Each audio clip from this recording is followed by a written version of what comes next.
Dana kompensasi negatif tempat pembuangan akhir TPA Sampah Galuga terus menuai polemik. Berakibat pada salah satu desa, yaitu Desa Cijujung yang belum jelas dalam laporan pertanggungjawaban LPJ, dana kompensasi dampak negatif tahun 2020 bagi infrastruktur.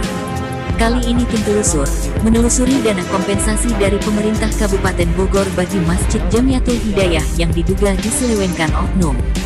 Dalam telusur kali ini, masih terkait dana kompensasi TPA Galuga, dan sebagai narasumber kali ini adalah seorang DKM masjid menyatakan, hanya menerima dana Rp77.400.000, sedangkan seharusnya, apabila telah dipotong pajak, anggaran sekitar kurang lebih senilai ratusan juta, bahkan lebih.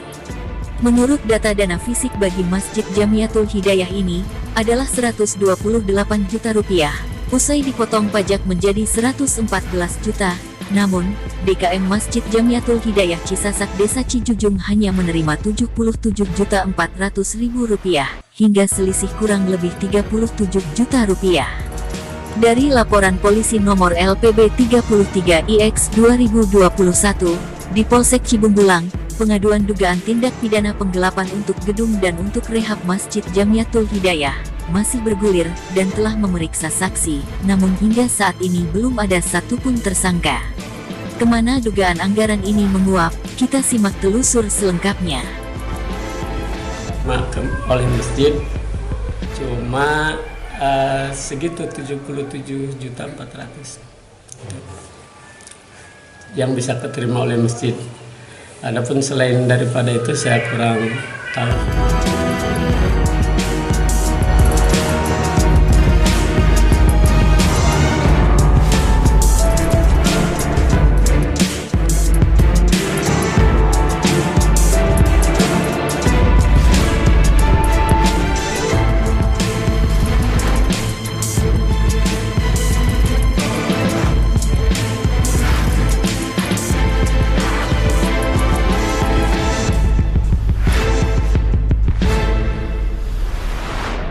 Nama saya Muslihat, kemudian selaku pengurus Masjid Jamiatul Hidayah.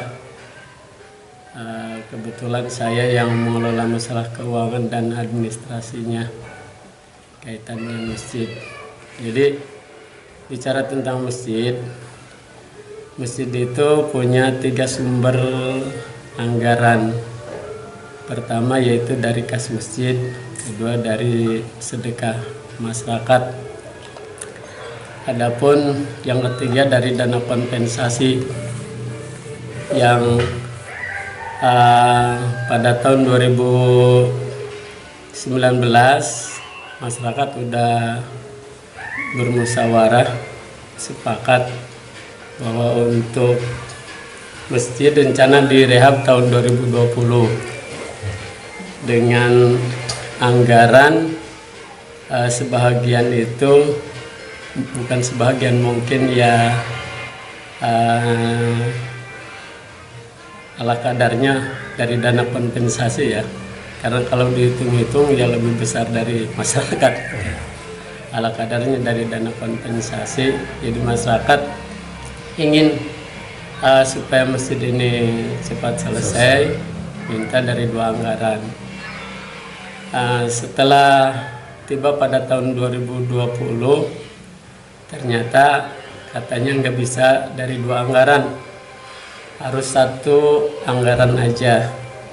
Karena saya selaku pengurus masjid punya rasa tanggung jawab untuk mempertanyakan apa benar nggak bisa dari 2 anggaran. Akhirnya saya mencoba ketemu orang yang bersangkutan di kabupaten. Pak Taufik itu ya? Di kabupaten dinyatakan katanya bisa aja, dengan syarat harus jelas RAB-nya. Kalau umpama dari kabupaten mau buat ngedak, ya bikin RAB buat ngedak. Kemudian kalau dari kota buat ke atasnya bikin RAB buat kota dan ke atasnya. Akhirnya karena kita nggak ada kesepahaman dengan yang ngurus di bawahnya, yaitu LPM dan LPM Bapak Ahmad ya. LPM Bapak Ahmad dan Bapak Nanang selaku koordinator. Akhirnya saya memilih untuk tidak aktif dalam rapat-rapat, dan saya akhirnya tidak selalu hadir di dalam rapat, dan memang kemudian saya banyak kesibukan itu jadi nggak bisa hadir. Kemudian kebetulan datang dari kabupaten untuk investigasi kaitan dengan usulan masjid dari kabupaten ke kabupaten. Kebetulan Pak Kadis ikut turun juga ke sana, dan saya bertanya ke Pak Kadis, apa betul masjid nggak bisa dari 2 anggaran kabupaten maupun kota?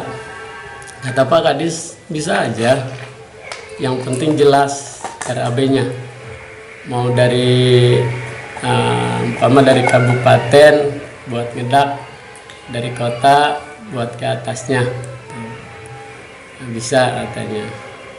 Karena saya pikir nggak bakalan cukup, akhirnya saya dan keluarga masjid bermusyawarah untuk tidak menerima, awalnya tidak menerima dari kabupaten, maksudnya anggaran dari kabupaten dan kota, karena pada saat itu dari kota udah dianggarkan buat gedung serbaguna, kemudian ke masjid dari kabupaten, karena saya pikir nggak bakal cukup cuma dari kabupaten. Akhirnya kami dan pengurus masjid merencanakan untuk tidak menerima. Kata Pak Kadis, kalau nggak diterima sayang juga, karena ini ajuan udah masuk, mau dicabut lagi nggak bisa, waktunya cuma hanya 1 minggu, jadi harus diurus dari nol, jadi nggak bisa, udah aja terima. Akhirnya atas saran Pak Kadis saya terima, dan waktu pencairan saya kebetulan nggak hadir, jadi nggak tahu berapa nominalnya. Dari pencairan ke penerimaan uang ke saya itu udah cukup lama juga, perkiraan ada 4 mingguan ya kalau nggak salah. Malam udah lama ya. Dari pencairan dari desa ya. Dari desa ke LPM, kemudian dari LPM ke saya itu sebulan. Perkiraan 4 mingguan perkiraan. Kalau nggak salah, malam udah lama kan. Ya. Nah, setelah itu akhirnya saya panggil Pak Nanang ke masjid untuk musyawarah. Dan di musyawarah itu Pak Nanang mensyaratkan harus ada terminisasi per termin gitu. Per termin. Kami pihak masjid awalnya nggak nerima, harus per termin, karena nanti kesulitan di ininya, di apanya, di LPJ-nya gitu. Awalnya nggak nerima karena kami penasaran juga kok betul ini harus per termin. Kebetulan ada Pak Kabid ke Dukuh, dan saya kebetulan diundang, ketemu, nanyain sama Pak Kabid, Pak Kabid apa betul ini kompensasi harus per termin? Kata Pak Kabid, enggak harus per termin. Tuh. Akhirnya dengan berat hati saya harus ngikuti apa yang dimaui oleh Pak Nanang. Ya, kami terima dengan per termin. Tuh. Nah, termin pertama saya nerima uang 50 juta dan udah saya belanjakan. Tuh.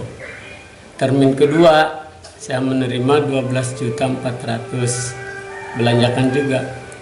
Termin ketiga saya nerima uang 5 juta.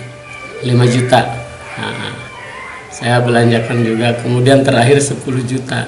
Jadi semuanya uang yang saya terima cuma 77.400.000. Nah, selebihnya dan selain itu saya kurang tahu.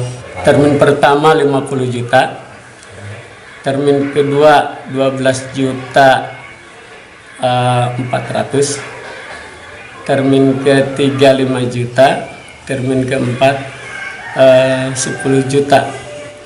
Itu di awal bulan Oktober, kalau nggak salah tanggal 3 hari Sabtu bulan Oktober itu 10 juta. Jadi termin pertama itu kalau nggak salah saya terima tanggal 1 Januari 50 juta. Termin kedua saya terima 12.400.000 kalau nggak salah tanggal 12 kalau nggak salah ya. Kemudian termin ketiga itu 5 juta, lupa lagi tanggalnya. Dari Januari sampai Oktober. Dari Januari sampai Oktober aja tuh, selama 4 termin. 4 kali ya. 4 kali. Nah, itu pakai itu pakai nggak pernah nanya nih sampai berapa nih kita ngambil, atau apa udah habis gini sekian. Saat itu memang Nanang sempat menjelaskan, tapi lupa lagi saya berapa jumlahnya. Pokoknya di atas 100 juta aja. Di atas 100 juta yang harus keterima uang dari sananya, maksudnya ya, uang dari sananya itu di atas 100 juta. Cuma yang bisa keterima oleh masjid cuma segitu, 77.400.000 yang bisa keterima oleh masjid. Adapun selain daripada itu saya kurang tahu, karena saya nggak ikut rapat, nggak tahu apa-apa itu. Saya mah tahunya cuma menerima uang dan membelanjakan.